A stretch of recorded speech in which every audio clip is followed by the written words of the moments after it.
June is Transverse Myelitis Awareness Month. I thought I would take this last day of the month and let everybody know about something very rare that gave me a spinal cord injury. Transverse myelitis is an autoimmune response that your body has that can be triggered by different things. But transverse myelitis itself is not an autoimmune disease, it is an autoimmune episode. It's where your body reads a signal wrong for whatever reason and attacks itself. Maybe it's triggered because it's the first evidence of an autoimmune disease, such as MS or something like that. In your first instance with that, they diagnose as transverse myelitis. And then if you have recurring episodes of that, they will go in and you will almost always be diagnosed with some sort of autoimmune disease. In my situation, I had pink eye, and pink eye was the trigger that caused an autoimmune response. And instead of my body attacking the pink eye as it should have, my immune system went kind of crazy and attacked my spinal cord. I was at home and I was in a tremendous amount of pain. I went to lay down to take a nap. I was 20 weeks pregnant with my 6th child, and I went down to lay down to take a nap. I felt like somebody had wires and were shocking my whole body with electricity, and I thought maybe the baby was laying funny, so I went to take a nap, and I did not wake up for 24 hours. When I woke up, I could not feel or move anything from my chest down. My arms felt, I could feel them and move them, but very slow to respond, and they felt really heavy, and did not know what was going on. And of course, many doctors and hospitals later, I was diagnosed with transverse myelitis.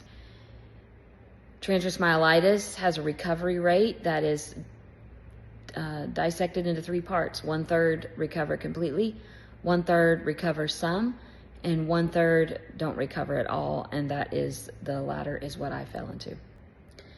My story's a long one, and that's not the point of this one, other than I do have a spinal cord injury that is caused by transverse myelitis. Because I was 20 weeks pregnant, we weren't able to treat it at that time with high doses of steroids, so it was a wait and see what happens. My baby was born by emergency C-section 2 weeks early. He was born perfectly healthy. Again, I have 3 girls and 3 boys. At the time, they were all 10 and under. My spinal cord was damaged at the C5, C7 level, which is up in your neck. I'm considered an incomplete quadriplegic because of that. I can move my hands and arms, so many people would not know that quadriplegia is the exact diagnosis, but my hands and arms are affected. My hands have very weak grip, and all my fingers don't open up all the way. And my bicep muscles are stronger, but my tricep muscles are very, very weak. I don't have any core muscles from my chest down. Back muscles, stomach muscles, that's all non-existent. To say that my life was changed dramatically is very true. And it sent me on a journey, a faith journey, an identity crisis journey, an emotional journey. And I look back now and think through certain things, and it's only my family, of course, God, my friends that are such a stable place in my life and have been so encouraging. I am a Pollyanna by nature. I'm a positive person, always trying to find the sunshine in the rain, and I think that personality is helpful too. But it's not an easy journey. Even though it's not an easy journey, I would say my life is very precious, and I'm grateful for every day. My spinal cord was injured at C5, C7, and I often have thought the difference in your C4 vertebrae and your C5 vertebrae is a very tiny amount. And C4 is that really controls your diaphragm muscle, which allows you to breathe or not. There's a lot of C4 quadriplegics that are on a ventilator. And if that had attacked just a tiny bit higher, I think I would have died in my sleep for not being able to breathe. And no one would have known that it was because of a spinal cord injury, a very rare condition called transverse myelitis that would have taken me out. So I'm fully aware of that, and I'm very thankful for the gift of life, and that even though life is lived differently for me, I still have one to live, and I'm thankful for that. My challenge to those who are newly injured is do not base the rest of your life on how you feel today. It will change. You will adjust. You will find a new normal.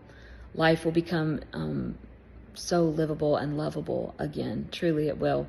You don't feel that now because you've never experienced this before, but it will. So hold on.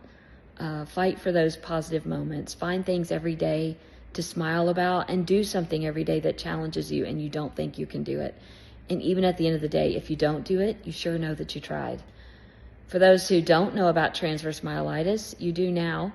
And don't be scared. It really is extremely rare. It's about 1 in a million that this happens to. So I don't want you to be scared about anything, but hopefully you'll learn a little bit more. And for those who are new to getting to know me and wonder, how did I end up in a wheelchair? That's how. A case of pink eye went rogue in my system, caused the autoimmune response, attacked my spinal cord, and that is how I am paralyzed and have a spinal cord injury. So, to Transverse Myelitis Awareness Month, I hope you've learned something.